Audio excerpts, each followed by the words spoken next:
Hi, and thanks for listening to the Practicing Connection podcast. I'm Bob. My co-host Jessica is here as well. And in a little bit, we'll be talking about practicing being more welcoming and inclusive. Might not be something that we think about practicing, but Jessica's going to share a practice with us to help us be a little bit better at that. Jessica, how are you today? I'm great. This has been a great week of inspiration. I'm going to break the fourth wall here for a second by saying that I looked ahead at your notes. And I had to say that because I've actually been inspired by very similar things. So I intentionally wanted to bring it up in a different way than you planned to. I've been working on putting together a large project that has prompted many conversations and all kinds of connections firing. It's been really fulfilling to even scratch the surface of how many people are interested in working together toward this common goal. So, one of the most interesting things to me was that one agency thought to put out a survey asking if organizations were interested in collaborating on a particular topic. They wanted us to identify how we'd like to collaborate and what we hope to accomplish. This prompted a lot of ideas and emails and possible real agreements to collaborate, where we all just would have kind of gone off doing our own thing, and we all still would have been working toward that same common goal. But now, what can we do together?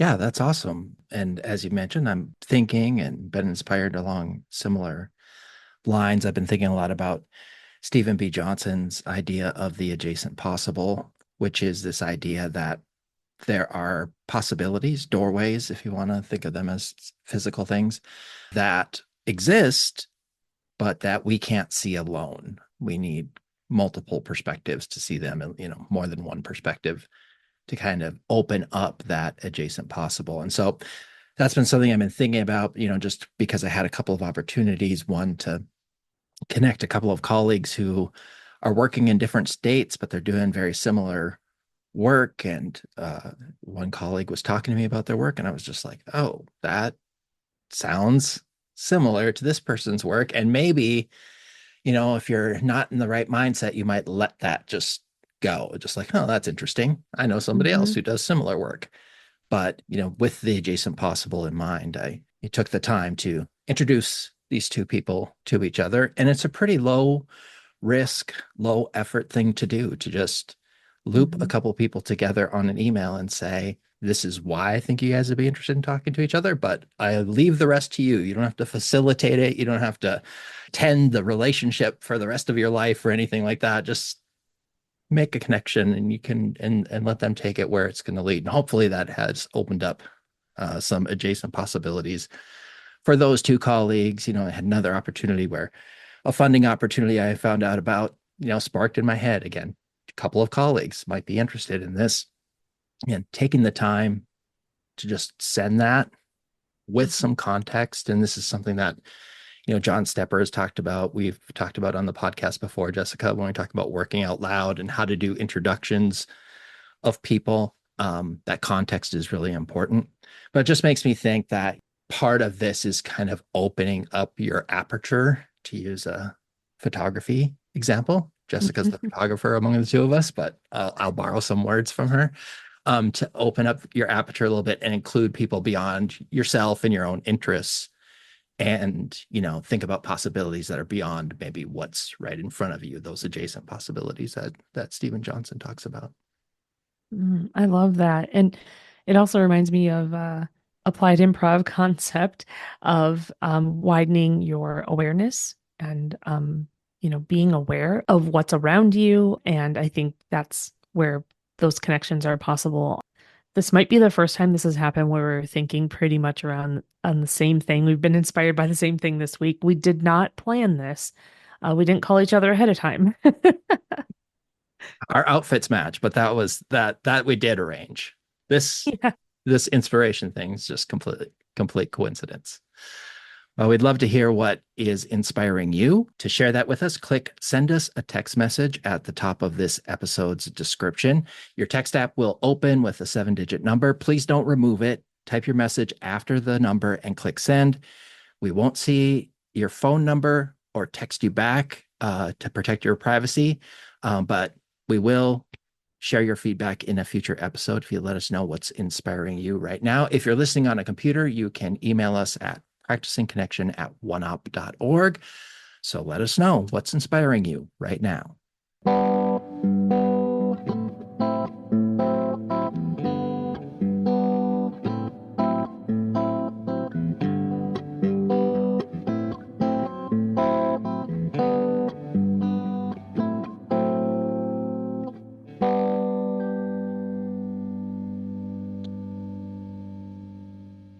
Well, let's learn more about how to be more welcoming and inclusive. Jessica, can you tell us a little bit more about the practice you'll be sharing and why you chose it? Yeah, I want to start by saying that just like anything we do in these practicasts, this is just one small thing that you can do. There's definitely more things that you can and should think about doing to be more welcoming, but I think that this is a really great, simple start. It's a very simple practice. I'm calling it the Welcome Wagon. At its core, it's really a decision to work on being more welcoming. You can personally make this decision, or a group can discuss and decide together to employ some continuous improvement on becoming more welcoming. So basically, you're deciding to establish a growth mindset about it, whether you're doing that personally or in a group. You're deciding to get some grit about it and just dig in and keep getting better at it. And you're deciding to be intentional about it. I chose this after reading about the principles of the liberating structures. Liberating structures are a series of activities online. It's more than that. It's so much deeper and so much better than that description gave it. Liberating structures, as a facilitator, I've used them over and over again. The principle that I was looking at is called Include and Unleash Everyone, which also happens to be the website's tagline. And we'll include a link to the website in our show notes. So, include and unleash everyone. We talk about this with some regularity on this podcast, maybe just using different words, that if there's a group effort, we need to be inclusive of the voices at the table, and we need to lean into the strengths in the room. And with all the voices and strengths and personalities and interests, things can get complex pretty fast.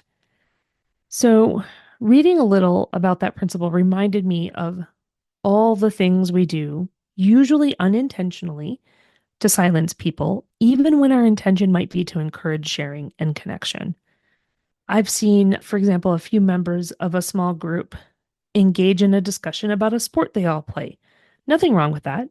It turned out that they had been playing that sport together just the past weekend before the meeting and used that as an opportunity to make some decisions about the direction for that meeting. The other two people in the room sat there silently, listening to the conversation about the sport, not having anything to contribute to that conversation, and then just kind of went along with what had been decided. I'll admit, I was one of those two people in the room. I was much younger at the time. Now, I probably would have said something, pushed back a little bit, invited some more discussion. I've also seen small groups, like at a networking event. Maybe there's a few people kind of huddled around a small table. Everyone's feeling awkward and weird. Um, I've seen them, though, close their shoulders to others who are awkwardly trying to like engage from the outside. Look, I want to say I don't think people are doing this intentionally. And then there's the example of just saying, let's brainstorm. I love brainstorming, but just saying let's brainstorm can silence some people for several reasons. Things like power differentials in the room, things like communication preferences. In the same way, only allowing people to write in silence on post-it notes without allowing any discussion can silence others. So again, I don't think there's any malicious intent in these examples, and the brainstorm example is clearly an attempt to honor the voices at the table. But these are examples of things we do that can silence some people. And one of the things that I like the most about the Liberating Structures activities, and I think there are something like 33 of them, and they're freely available on their website. One of the things I like the most is that they come from a beautiful mix of insights from complexity theory, organizational development, applied improvisation, and user experience.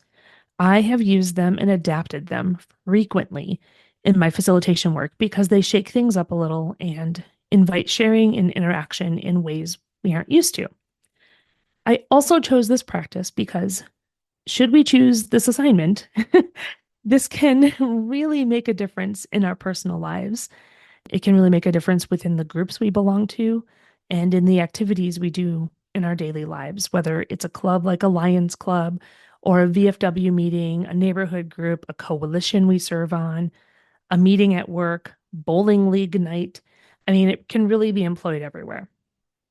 That sounds awesome, and excited to hear more about the practice itself. Can you walk us through it now? Yeah, absolutely. This is actually not one of the liberating structures that I was just talking about, but the liberating structures were my inspiration for choosing this activity. I got the idea for it from the Asset-Based Community Development Toolkit, ABCD toolkit, called Creating Welcoming Places Workbook by Bruce Anderson from Community Activators. I've modified it for the practicast, and I'm going to give it to you in two ways.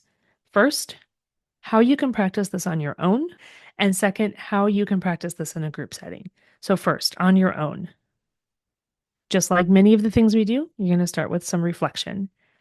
I want you to reflect on all the ways you think you already exhibit a welcoming attitude to anyone who crosses your path. Where are you already successful with this? What kind of body language do you use when a new person approaches you? Is that one way that you're already successful? What about your facial expressions? Do you ask people questions? Do you learn their name? Do you show interest in them? Do you share your interest with them? Then think of someone whose welcoming skills you admire. What do they do that's similar to you? And what do they do that's different? What might you employ? What might you lean into more when you take a look at your list if you decide to make this as a physical list? You know, when you think about your list and this list of someone whose welcoming skills you admire, what might you be able to employ and lean into more? So then simply make a commitment to getting a fraction better at being a welcome wagon. Start small. Maybe just decide to make sure you're going to ask a question of somebody, or maybe you'll decide to just be aware of your surroundings and who's in the room with you more, right? Remember that closing shoulders example I gave before. Maybe you'll decide to open your shoulders to make sure that if there's someone standing on the outskirts, you're going to invite them in with your body language. So that's on your own. Two simple steps: reflect, make a small commitment. In a group, the goal of the practice for the group is to formally decide to become more welcoming, to create an environment where all people feel valued and included, including newcomers. This is also a very simple process. It starts with someone in the group, probably you if you're listening right now, initiating the discussion. Set aside time during a regular meeting to bring up the topic of welcoming. Encourage open dialogue about what being welcoming means to each member. So basically, define also what being welcoming means. Then vote on that commitment. So after you discuss it and you've defined it as a group, like what welcoming is going to mean for your group, hold a vote to formally decide. This step can really help everyone in the group to feel empowered to contribute to the group's culture, right? Because that's what you're doing here. You're trying to build a welcoming culture. The third thing is share personal experiences. Allow the members to share their stories about their first experiences with the group.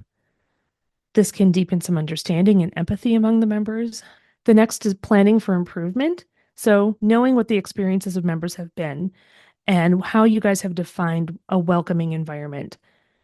What can you learn from those two things to create some specific actions the group can take to make small improvements and enhancements in your welcoming practices?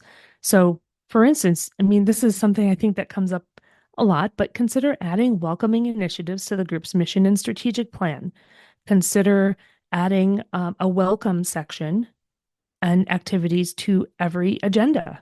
or to an annual meeting agenda, right? And then the last step is regular check-ins.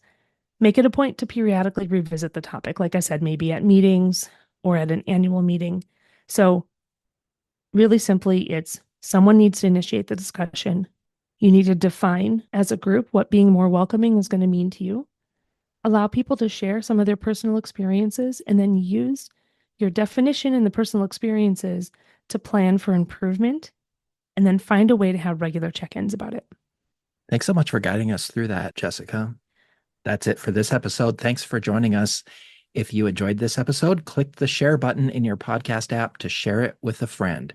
We'll be back next week with a practice for cultivating deep respect for people and local solutions. Until then, keep practicing. The Practicing Connection podcast is a production of OneOp and is supported by the National Institute of Food and Agriculture, U.S. Department of Agriculture, and the Office of Military Family Readiness Policy, U.S. Department of Defense, under award number 2023-48770-41333.